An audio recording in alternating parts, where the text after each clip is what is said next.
Bosan dengan survei abal-abal yang cuma ngambil sampel dari follower sendiri? Ini bukan riset, tapi propaganda politik murahan.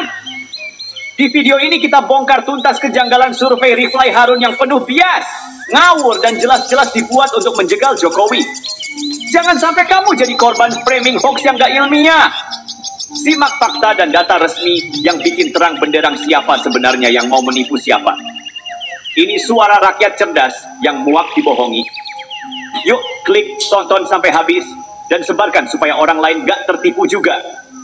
Jadi begini ya, katanya seorang pakar hukum tata negara, akademisi, dosen, bahkan sering muncul di televisi. Tapi ternyata, kalau sudah urusan politik, logikanya ambiar. Rifai Harun bikin survei, ya survei dalam tanda kutip, pakai followers sendiri, terus hasilnya diumbar seolah itu cermin suara rakyat. Lah, ini bukan survei, ini polling fans club. Ini bukan penelitian ilmiah, ini ajang curhat bareng kelompok sakit hati. Kalau model begini disebut survei, anak SMA juga bisa bikin. Bedanya, anak SMA masih malu kalau metodenya ngawur.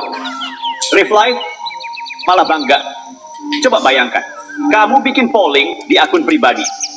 Isinya followers yang tiap hari dicekoki narasi anti pemerintah, lalu kamu simpulkan bahwa rakyat menolak Presiden Jokowi dan Gibran? Maaf, ini bukan analisis. Ini halu yang dibungkus statistik. Kalau logika akademik ditekuk-tekuk demi selera politik pribadi, gelar profesor pun tak menyelamatkan dari predikat tukang framing. Survei semacam ini tidak bisa disebut valid secara akademik. Kenapa? Karena tidak ada prinsip sampling acak. Tidak ada stratifikasi wilayah.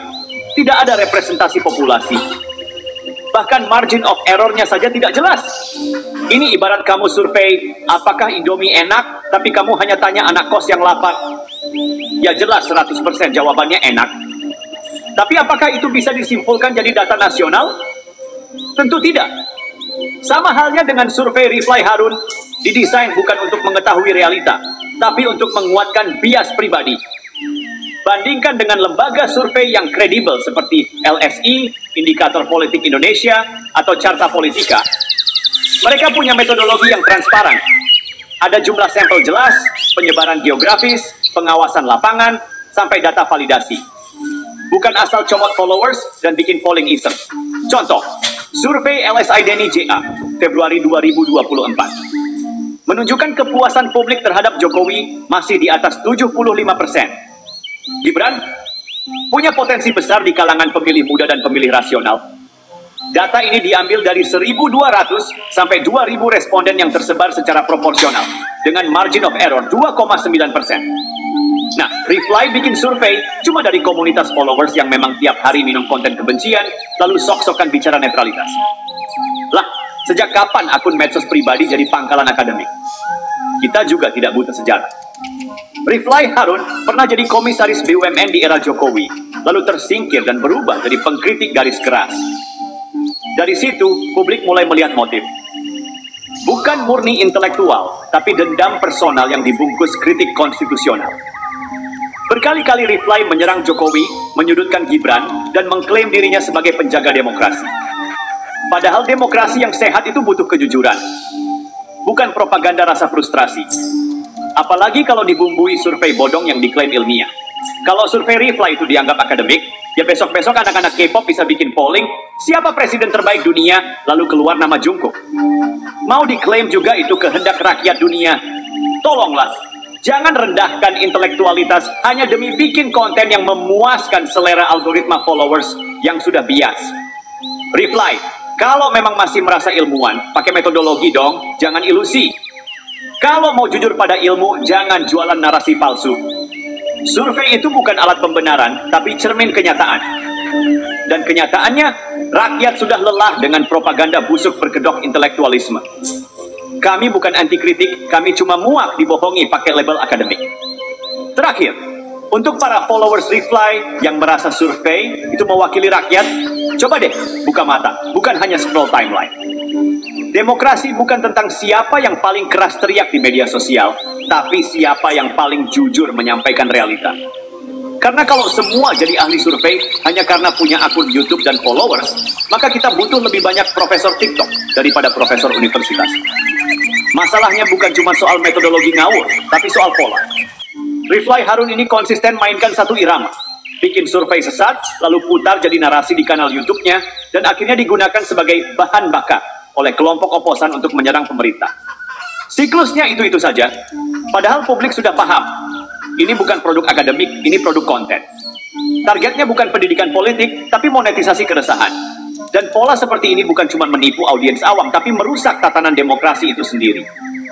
Karena ketika kebohongan dibungkus dengan gaya intelektual, publik yang polos jadi ikut termakan. Lama-lama, opini publik bukan lagi terbentuk dari fakta, tapi dari ilusi yang diulang-ulang lewat mic dan kamera. Survei Riflai ini sejatinya bukan ingin menjelaskan kenyataan, tapi ingin menciptakan kenyataan palsu. Dan lebih bahayanya lagi, ini tidak dilakukan oleh orang biasa, tapi oleh seseorang yang pernah duduk di dalam sistem, yang seharusnya tahu etika keilmuan dan tanggung jawab moral pada publik. Rakyat sekarang sudah makin melek. Survei-survei semacam ini malah jadi bahan tertawaan. Di kolom komentar videonya sudah banyak yang nyadar, ini mah buat nyenengin kelompok sendiri. Atau yang lebih pedas, survei pesanan dengan penonton setia.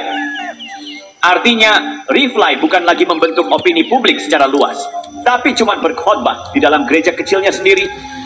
Dan celakanya, kelompok yang senang dengan narasi ini justru yang sudah kebal terhadap data. Mereka tidak peduli mana yang faktual, mana yang fiksi, asalkan sesuai dengan dendam politik mereka. Survei abal-abal semacam ini akhirnya jadi bensin untuk mobil mogok bernama oposisi frustrasi. Sekarang mari kita bicara realita. Jokowi adalah presiden dengan approval rating tertinggi dalam sejarah demokrasi Indonesia pasca reformasi. Itu fakta, bukan hasil polling Twitter. Bahkan lawan-lawan politiknya pun mengakui prestasi infrastrukturnya. Gibran menang Pilpres 2024 dengan keunggulan telak di berbagai provinsi kunci. Apakah semua itu hasil rekayasa atau memang karena rakyat melihat kerja nyata?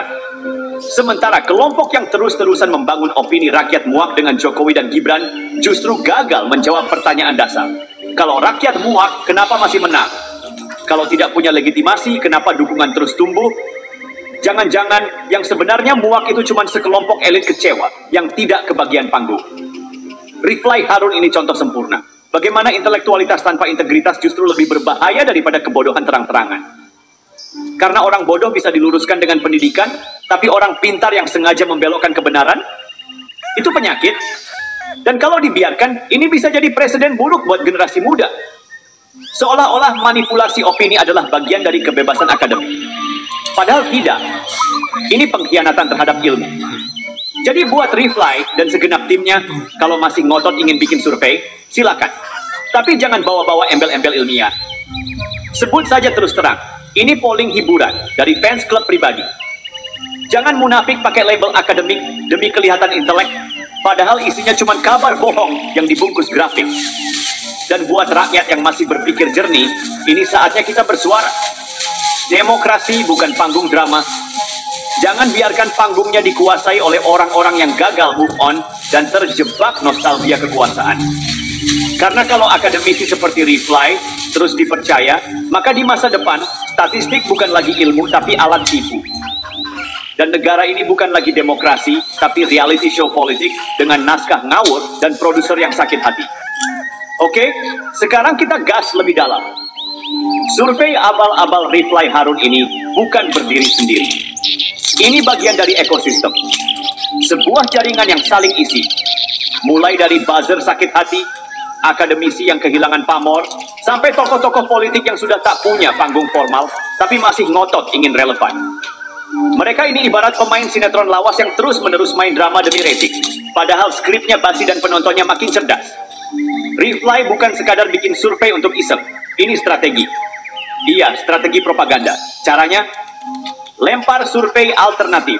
Framing seolah-olah suara rakyat, lalu tunggangi narasi itu di media sosial dan YouTube. Harapannya, muncul efek echo chamber.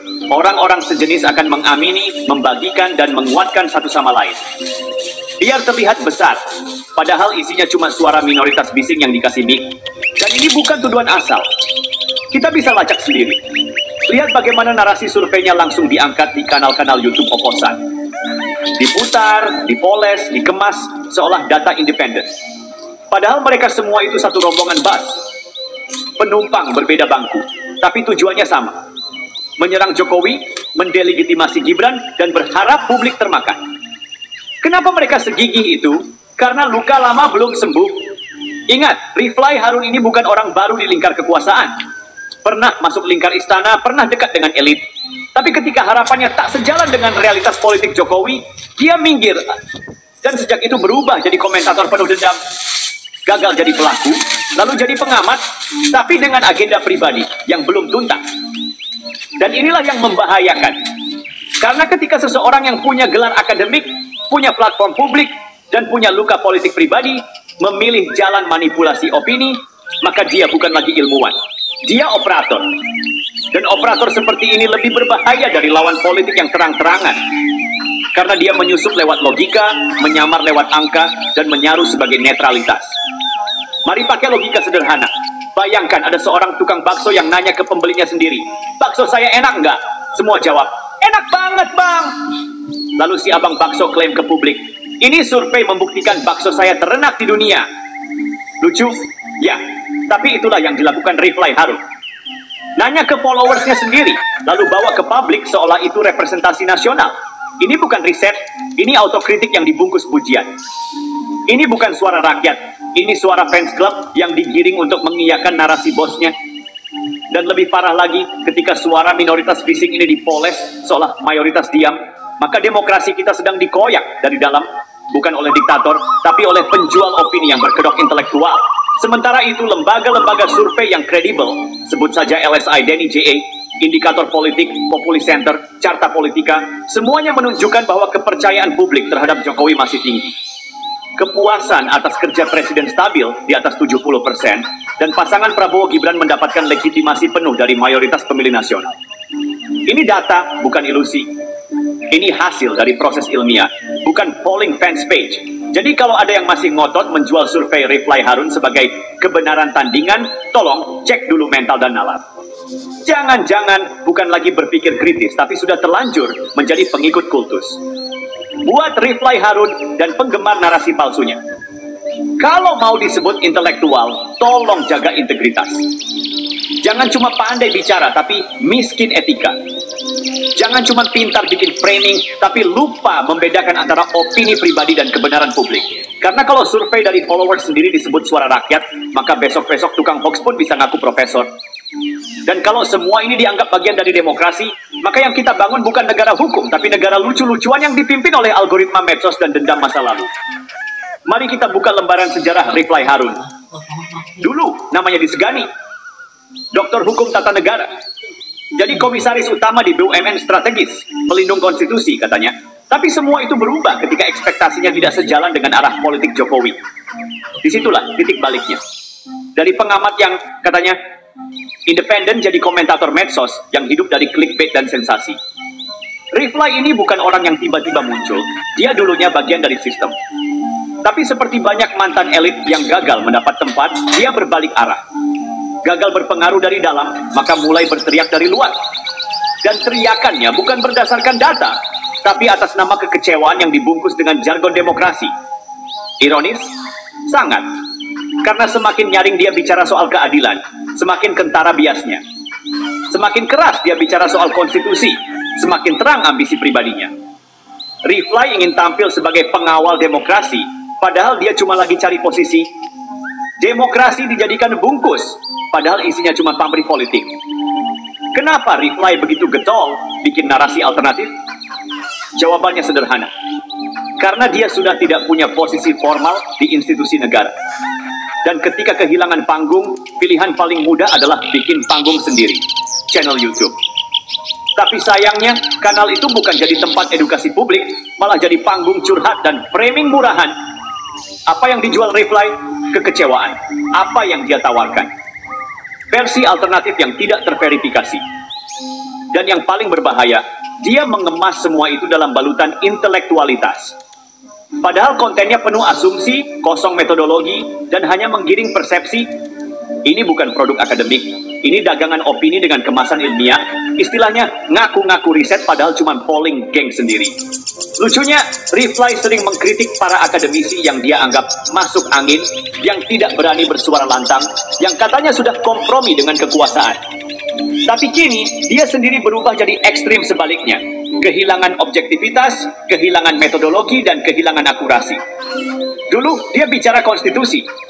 Sekarang, bikin polling followers, lalu klaim sebagai data publik. Dulu, dia bicara hukum tata negara. Sekarang, komentari baju Gibran, bahasa tubuh Jokowi, bahkan sampai goreng isu receh demi engagement. Reply kini bukan lagi pengamat, dia pelaku propaganda. Tapi bukan propaganda elegan seperti Hans Morgenthau atau Noam Chomsky. Ini propaganda kelas WhatsApp group, penuh asumsi, bubu, dan dendam. Bandingkan dengan indikator politik Indonesia, CSIS, atau Saiful Mujani Research dan Consulting.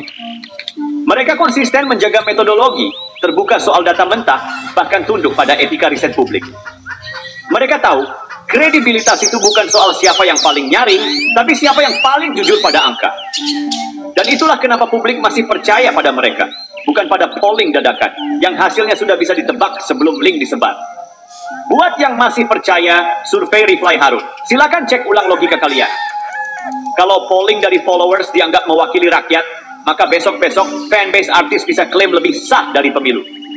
Kalau algoritma YouTube dianggap lebih valid dari lembaga survei nasional, maka kita semua sedang menuju Republik Halu. Dan buat Reply Harun, kalau masih ngotot merasa intelektual, tolong hormati akal sehat publik. Jangan jual kekecewaan sebagai kebenaran. Jangan bawa bendera demokrasi kalau ujung-ujungnya cuma mau framing politik dendam pribadi. Karena pada akhirnya rakyat Indonesia makin cerdas. Mereka bisa membedakan mana analisis dan mana agitasi, mana survei dan mana ilusi, mana ilmuwan dan mana mantan intelektual yang berubah jadi penjual narasi palsu. Oke, kita lanjut. Ingat ya, ini bukan soal kritik biasa. Ini soal bagaimana Reply Harun secara sistematis memutarbalikkan fakta untuk kepentingan politik pribadi. Dengan mengorbankan akal sehat dan integritas publik. Ingat klaim Reply soal Gibran Rakabuming yang disebutnya ilegal dan tidak sah sebagai wali kota Solo? Klaim ini bukan muncul dari data hukum yang kuat, tapi dari tafsir sepihak dan narasi yang digoreng demi viral. Sementara Mahkamah Konstitusi, MK, dan KPU sudah mengeluarkan putusan tegas soal legalitas pemilihan Gibran, Reply malah terus-terusan menyebar kebohongan bahwa proses itu penuh kecurangan dan inkonstitusional. Padahal, faktanya, proses hukum dan demokrasi sudah berjalan dengan standar yang ketat. Ini jelas modus lama. Buat isu besar dari hal kecil, lalu ulang-ulang sampai orang mulai percaya. Padahal, sudah ada data dan putusan resmi yang membantah klaim ngawurnya. Reply juga piawai menggiring opini publik dengan cara dramatisasi putusan MK. Dia kerap menyajikan potongan-potongan kalimat yang diambil dari putusan secara parsial, lalu mengklaim ada pelanggaran besar di sana. Padahal, siapa yang baca lengkap putusan MK tahu bahwa itu adalah proses hukum yang kompleks, penuh pertimbangan matang, dan tidak semata-mata soal menjatuhkan siapapun. Tapi dalam framing Reply, semua jadi konspirasi, rezim otoriter, dan pelanggaran demokrasi. Ini bukan kritik intelektual, ini strategi agitasi yang kasar dan tidak bertanggung jawab. Kalau soal bukti dan data, Reply ini seperti tukang sulap yang hanya menunjukkan trik-triknya tanpa membuka rahasianya. Dia klaim sumber terpercaya, tapi tak pernah transparan. Dia kritik sistem, tapi tidak mau tunduk pada metode ilmiah dan kode etik riset. Bandingkan dengan lembaga survei resmi yang buka data mentah dan metode, malah diserang habis-habisan karena tidak sesuai narasi. Apa artinya semua ini? Ini artinya kita sedang dihadapkan pada problem serius, politisasi survei dan opini yang mengorbankan kebenaran demi agenda politik sempit. Ini bukan cuma soal Reply Harun. Ini soal bagaimana sebagian intelektual yang kecewa jadi alat propaganda kelas murah, merusak ruang diskusi publik dengan kebohongan yang dibungkus retorika tinggi. Jadi buat siapapun yang masih percaya sama narasi Reply Harun tanpa cek fakta, ini saatnya bangun dari mimpi buruk propaganda. Kalau mau cari informasi, cari yang buka data, bukan yang cuma pamer opini sepihak. Kalau mau kritik, kritiklah dengan dasar, bukan sekadar teriak dari echo chamber sendiri. Dan bagi Reply Harun serta pengikutnya, berhenti jual kekecewaan sebagai kebenaran. Kalau kalian ingin dihargai sebagai intelektual, hargai dulu akal sehat dan fakta. Karena rakyat Indonesia bukan cuma pintar, tapi juga sudah muak dibohongi. Mari kita kupas lagi soal survei abal-abal yang dipromosikan Reply. Ini bukan sekadar salah metode biasa, tapi sudah masuk kategori penipuan intelektual. Pertama, dia mengambil sampel survei cuma dari followersnya sendiri.